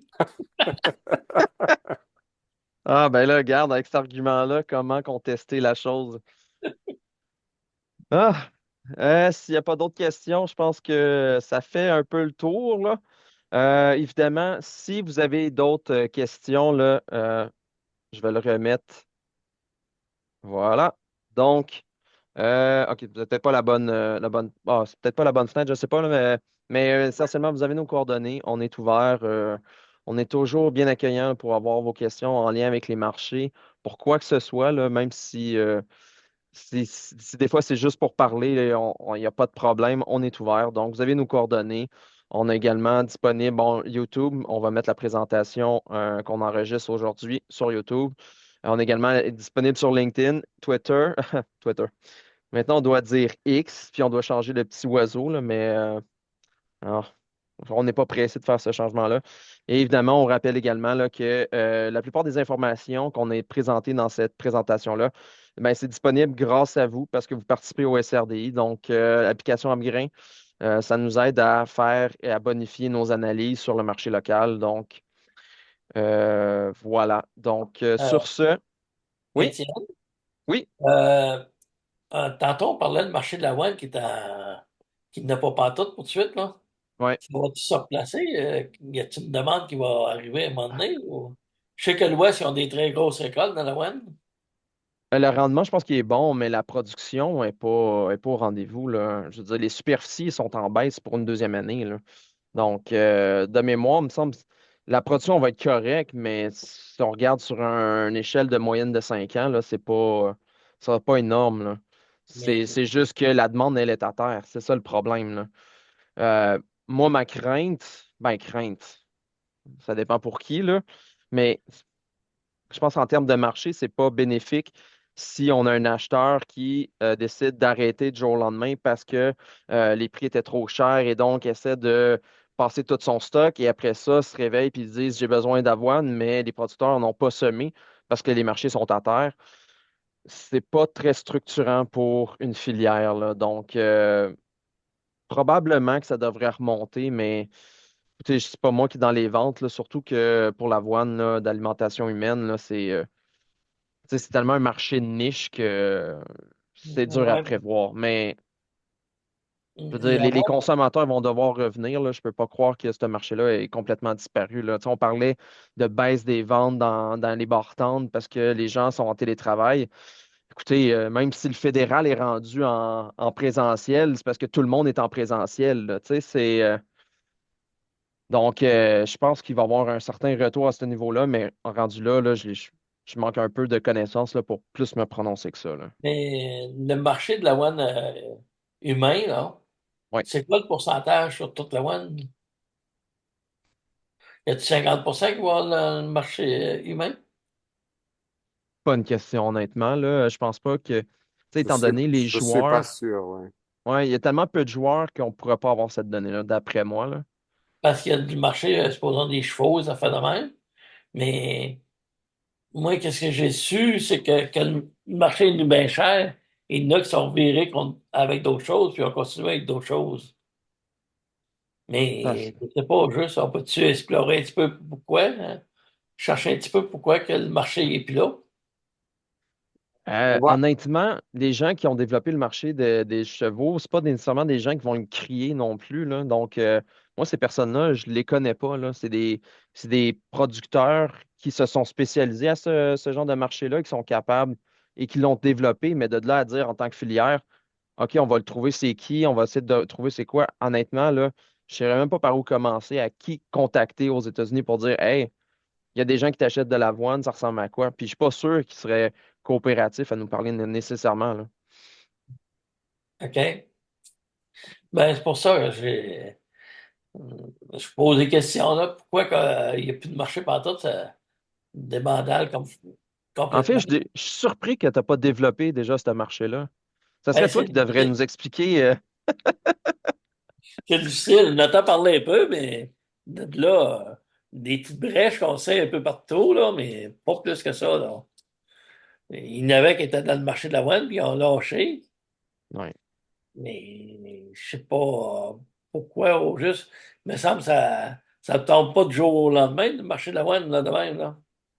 Même, je jase avec des personnes des maritimes, puis les autres, pareil, ils n'ont pas de marché pantoute pour la wine présentement, là.